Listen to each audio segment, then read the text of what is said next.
Grieve साध साध सब नेक हैं, आप अपनी ठोरे। जो सतलोक ले जाएंगे वो साधु कोई और।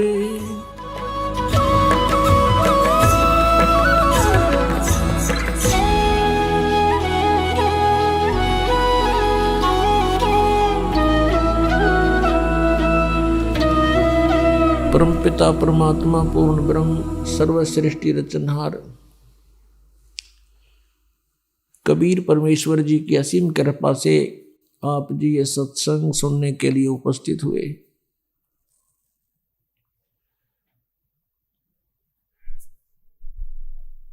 भक्ति मुक्ति के दाता सतगुरु, ये भटकत प्राण फिरंदा, उस साहेब के हुक्म बिना नहीं तरवर पात हिलंदा।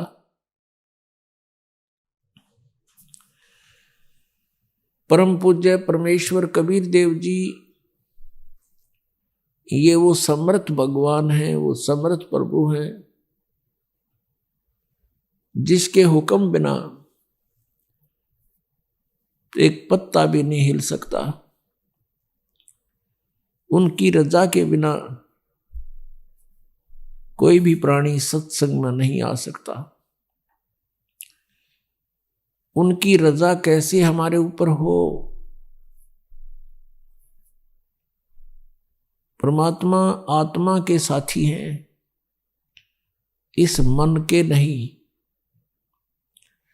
आत्मा परमात्मा का अंश है, ये परमात्मा के उत्पन्न की हुई है, उसके शरीर से निकली है।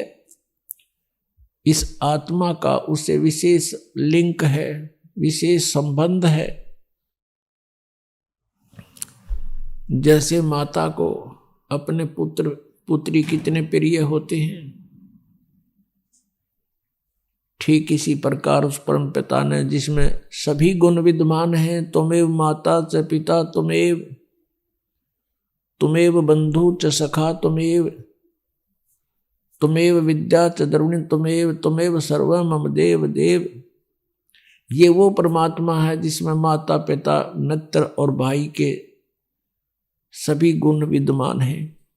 ये हमारा सच्चा पिता है, ये हमारा जनक है और यही हमारी माता है, क्योंकि तीनों लोकों में सबका धारण पोषण वही परमात्मा कर रहे हैं।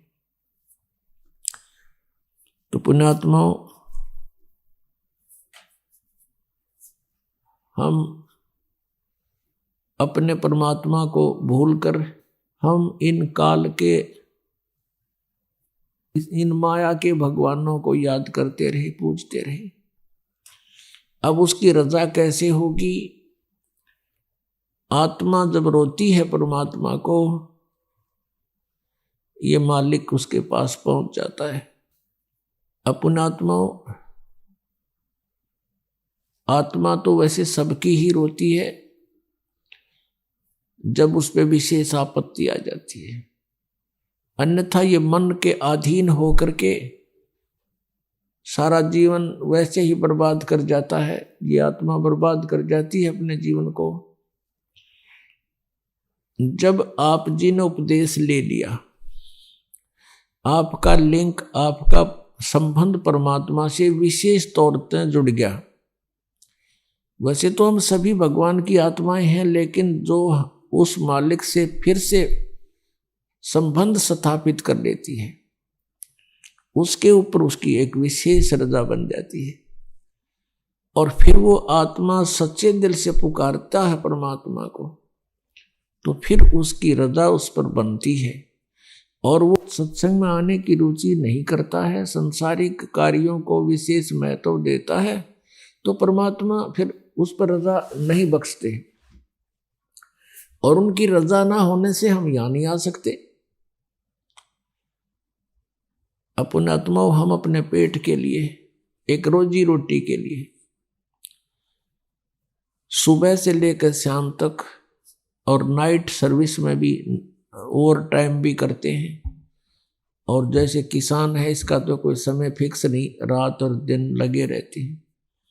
तो किस लिए लगे रहते हैं कि केवल एक पेट भरे और एक मकान बन जा, बढ़िया कपड़े खरीद ले, ब्याह शादी हुआ उसमें खूब खर्चा कर दे। इनके लिए हम सारा जीवन लगे रहते हैं और वो भी हमसे सफल नहीं हो पाता। तब हम परमात्मा की ही खोज करते हैं। एक मजदूर मेहनत करता है या कोई व्यावसायिक व्यक्ति है, बिजनेसमैन है, वो अपने भरसक प्रयत्न करता है, अपनी खूब सूझबूझ भी प्रयोग करता है, लेकिन फिर भी विफल हो जाता है। ऐसे ही किसान है, अपनी खूब मेहनत करता है, परिश्रम करता है, लेकिन फिर भी सफल नहीं होता।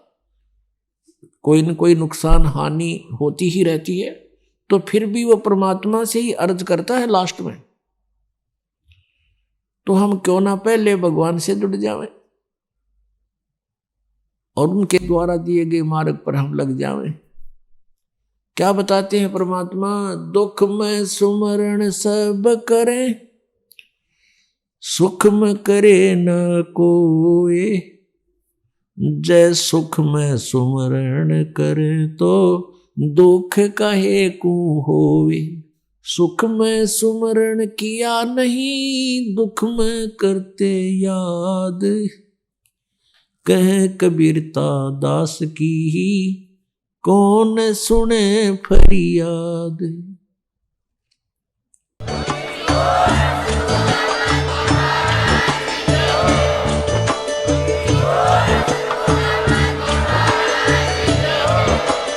आप सुन रहे थे जगत गुरु तत्वदर्शी संत रामपाल जी महाराज जी के मंगल प्रवचन। अधिक जानकारी के लिए विजिट कीजिए हमारी वेबसाइट www.jagatgururampalji.org। संत रामपाल जी महाराज जी के शुभ आशीर्वाद से पूरे विश्व भर में 500 से भी ज्यादा नाम दीक्षा केंद्र हैं, जिन पर संत रामपाल जी महाराज जी द्वारा ऑनलाइन निशुल्क नाम दीक्षा दी जा रही है। अपने नजदीकी नाम दीक्षा केंद्र का पता करने के लिए संपर्क करें 8222880541।